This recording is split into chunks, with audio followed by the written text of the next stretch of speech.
The Man in the Iron Mask, by Alexandre Dumas. Chapter 18. A Night at the Bastille.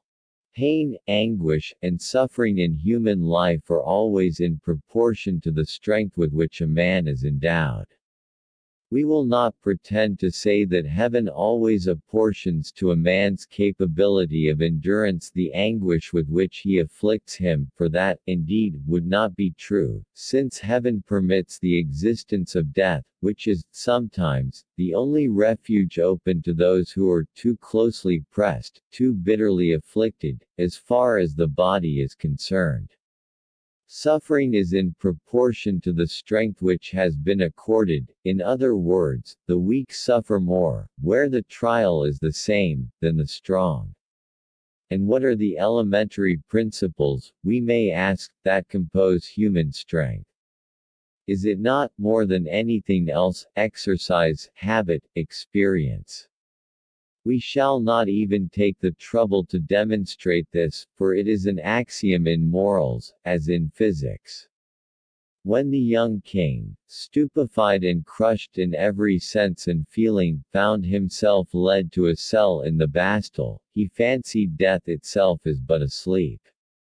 That it, too, has its dreams as well, that the bed had broken through the flooring of his room at Vaux, that death had resulted from the occurrence, and that, still carrying out his dream, the king, Louis XIV, now no longer living, was dreaming one of those horrors, impossible to realize in life, which is termed dethronement, imprisonment, and insult towards a sovereign who formerly wielded unlimited power. To be present at, and actual witness, too, of this bitterness of death, to float, indecisively, in an incomprehensible mystery, between resemblance and reality, to hear everything, to see everything, without interfering in a single detail of agonizing suffering, was, so the king thought within himself, a torture far more terrible, since it might last forever. Is this what is termed eternity, hell? He murmured, at the moment the door was closed upon him, which we remember Baisemeaux had shut with his own hands. He did not even look round him, and in the room, leaning with his back against the wall, he allowed himself to be carried away by the terrible supposition that he was already dead, as he closed his eyes, in order to avoid looking upon something even worse still. "How can I have died?" he said to himself, sick with terror. The bed might have been let down by some artificial means. But no. I do not remember to have felt a bruise, nor any shock either. Would they not rather have poisoned me at my meals, or with the fumes of wax, as they did my ancestress, Jeanne d'Albret? Suddenly, the chill of the dungeon seemed to fall like a wet cloak upon Louis's shoulders. "I have seen," he said, "my father lying dead upon his funeral couch, in his regal robes. That pale face, so calm and worn. Those hands, once so skillful, lying nerveless by his side, those limbs stiffened by the icy grasp of death, nothing there betokened a sleep that was disturbed by dreams. And yet, how numerous were the dreams which heaven might have sent that royal corpse, him whom so many others had preceded, hurried away by him into eternal death. No, that king was still the king, he was enthroned still upon that funeral couch, as upon a velvet armchair, he had not abdicated one title of his majesty. God, who had not punished him, cannot, will not punish me, who have done nothing." A strange sound attracted the young man's attention. He looked round him, and saw on the mantel shelf, just below an enormous crucifix, coarsely painted in fresco on the wall, a rat of enormous size engaged in nibbling a piece of dry bread, but fixing all the time an intelligent and inquiring look upon the new occupant of the cell. The king could not resist a sudden impulse of fear and disgust. He moved back towards the door, uttering a loud cry, and as if he but needed this cry, which escaped from his breast almost unconsciously, to recognize himself, Louis knew that he was alive and in full possession of his natural senses. "A prisoner!" he cried. A prisoner." He looked round him for a bell to summon someone to him. "There are no bells in the Bastille," he said, "and it is in the Bastille I am imprisoned. In what way can I have been made a prisoner? It must have been owing to a conspiracy of M. Fouquet. I have been drawn to Vaux, as to a snare. M. Fouquet cannot be acting alone in this affair. His agent, that voice that I but just now heard, was M. d'Herblay. I recognized it. Colbert was right then. But what is Fouquet's object? To reign in my place instead? Impossible. Yet who knows? Thought the king, relapsing into gloom again. Perhaps my brother, the Duc d'Orléans, is doing that which my uncle wished to do during the whole of his life against my father. But the queen, my mother, too. And La Vallière. Oh! La Vallière, she will have been abandoned to Madame. Dear, dear girl. Yes, it must be so. They have shut her up as they have me. We are separated forever." And at this idea of separation the poor lover burst into a flood of tears and sobs and groans. "There is a governor in this place," the king continued, in a fury of passion. "I will speak to him, I will summon him to me." He called, no voice replied to his. He seized hold of his chair, and hurled it against the massive oaken door. The wood resounded against the door, and awakened many a mournful echo in the profound depths of the staircase, but from a human creature, none. This was a fresh proof for the king of the slight regard in which he was held at the Bastille. Therefore, when his first fit of anger had passed away, having remarked a barred window through which there passed a stream of light, lozenge-shaped, which must be, he knew, the bright orb of approaching day, Louis began to call out, at first gently enough, then louder and louder still. But no one replied. 20 other attempts which he made, one after another, obtained no other or better success. His blood began to boil within him, and mount to his head. His nature was such, that, accustomed to command, he trembled at the idea of disobedience. The prisoner broke the chair, which was too heavy for him to lift, and made use of it as a battering ram to strike against the door. He struck so loudly, and so repeatedly, that the perspiration soon began to pour down his face. The sound became tremendous and continuous, certain stifled, smothered cries replied in different directions. This sound produced a strange effect upon the king.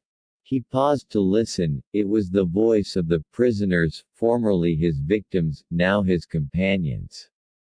The voices ascended like vapors through the thick ceilings and the massive walls, and rose in accusations against the author of this noise, as doubtless their sighs and tears accused, in whispered tones, the author of their captivity. After having deprived so many people of their liberty, the king came among them to rob them of their rest. This idea almost drove him mad. It redoubled his strength, or rather his will, bent upon obtaining some information, or a conclusion to the affair. With a portion of the broken chair he recommenced the noise. At the end of an hour, Louis heard something in the corridor, behind the door of his cell, and a violent blow, which was returned upon the door itself, made him cease his own. "Are you mad?" said a rude, brutal voice. "What is the matter with you this morning?" "This morning," thought the king, but he said aloud, politely, "Monsieur, are you the governor of the Bastille?" My good fellow, your head is out of sorts, replied the voice, but that is no reason why you should make such a terrible disturbance. Be quiet, Mordeo. Are you the governor? The king inquired again. He heard a door on the corridor close. The jailer had just left, not condescending to reply a single word. When the king had assured himself of his departure, his fury knew no longer any bounds. As agile as a tiger, he leapt from the table to the window, and struck the iron bars with all his might. He broke a pane of glass, the pieces of which fell clanking into the courtyard below. He shouted with increasing hoarseness, "The governor, the governor!" This excess lasted fully an hour, during which time he was in a burning fever. With his hair in disorder and matted on his forehead, his dress torn and covered with dust and plaster, his linen in shreds, the king never rested until his strength was utterly exhausted, and it was not until then that he clearly understood the pitiless thickness of the walls, the impenetrable nature of the cement, invincible to every influence but that of time, and that he possessed no other weapon but despair.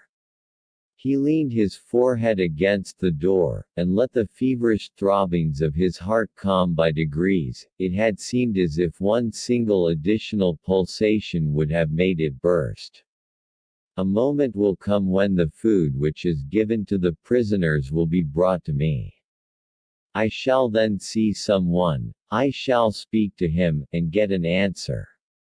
And the king tried to remember at what hour the first repast of the prisoners was served at the Bastille. He was ignorant even of this detail. The feeling of remorse at this remembrance smote him like the thrust of a dagger, that he should have lived for 25 years a king, and in the enjoyment of every happiness, without having bestowed a moment's thought on the misery of those who had been unjustly deprived of their liberty. The king blushed for very shame. He felt that heaven, in permitting this fearful humiliation, did no more than render to the man the same torture as had been inflicted by that man upon so many others. Nothing could be more efficacious for reawakening his mind to religious influences than the prostration of his heart and mind and soul beneath the feeling of such acute wretchedness. But Louis dared not even kneel in prayer to God to entreat him to terminate his bitter trial. Heaven is right, he said, heaven acts wisely. It would be cowardly to pray to heaven for that which I have so often refused my own fellow creatures. He had reached this stage of his reflections, that is, of his agony of mind, when a similar noise was again heard behind his door, followed this time by the sound of the key in the lock, and of the bolts being withdrawn from their staples.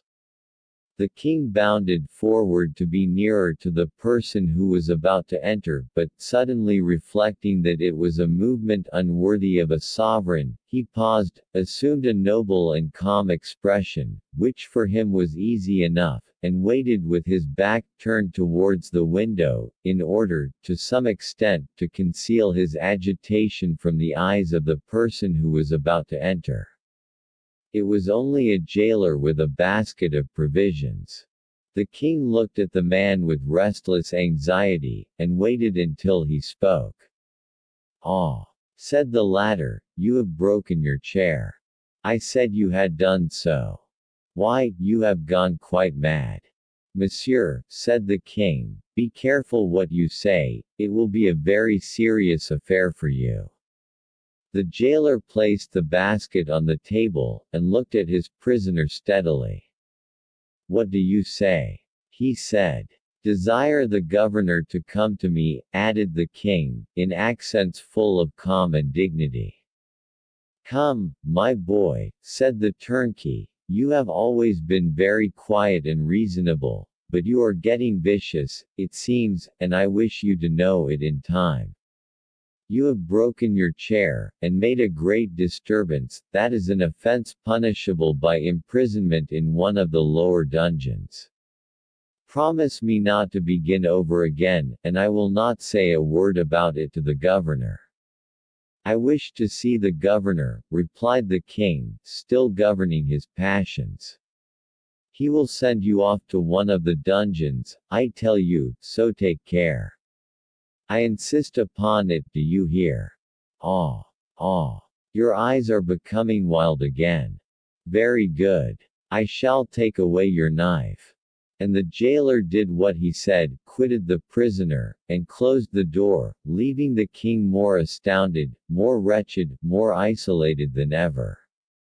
It was useless, though he tried it, to make the same noise again on his door, and equally useless that he threw the plates and dishes out of the window. Not a single sound was heard in recognition. 2 hours afterwards he could not be recognized as a king, a gentleman, a man, a human being. He might rather be called a madman, tearing the door with his nails, trying to tear up the flooring of his cell, and uttering such wild and fearful cries that the old Bastille seemed to tremble to its very foundations for having revolted against its master. As for the governor, the jailer did not even think of disturbing him. The turnkeys and the sentinels had reported the occurrence to him, but what was the good of it? Were not these madmen common enough in such a prison? And were not the walls still stronger? M. de Baisemeaux, thoroughly impressed with what Aramis had told him, and in perfect conformity with the king's order, hoped only that one thing might happen, namely, that the madman Marchiali might be mad enough to hang himself to the canopy of his bed, or to one of the bars of the window. In fact, the prisoner was anything but a profitable investment for M. Baisemeaux, and became more annoying than agreeable to him. These complications of Selden and Marchiali, the complications first of setting at liberty and then imprisoning again, the complications arising from the strong likeness in question, had at last found a very proper denouement. Baisemeaux even thought he had remarked that D'Herblay himself was not altogether dissatisfied with the result. And then, really, said Baisemeaux to his next in command, an ordinary prisoner is already unhappy enough in being a prisoner. He suffers quite enough, indeed, to induce one to hope, charitably enough, that his death may not be far distant. With still greater reason, accordingly, when the prisoner has gone mad, and might bite and make a terrible disturbance in the Bastille, why, in such a case, it is not simply an act of mere charity to wish him dead. It would be almost a good and even commendable action, quietly to have him put out of his misery. And the good-natured governor thereupon sat down to his late breakfast. نشكركم على متابعتكم لنا في قناة أحمد وسارة. ادعمونا بالاشتراك في القناة وفعلوا زر الجرس وانتظروا المزيد يوميا.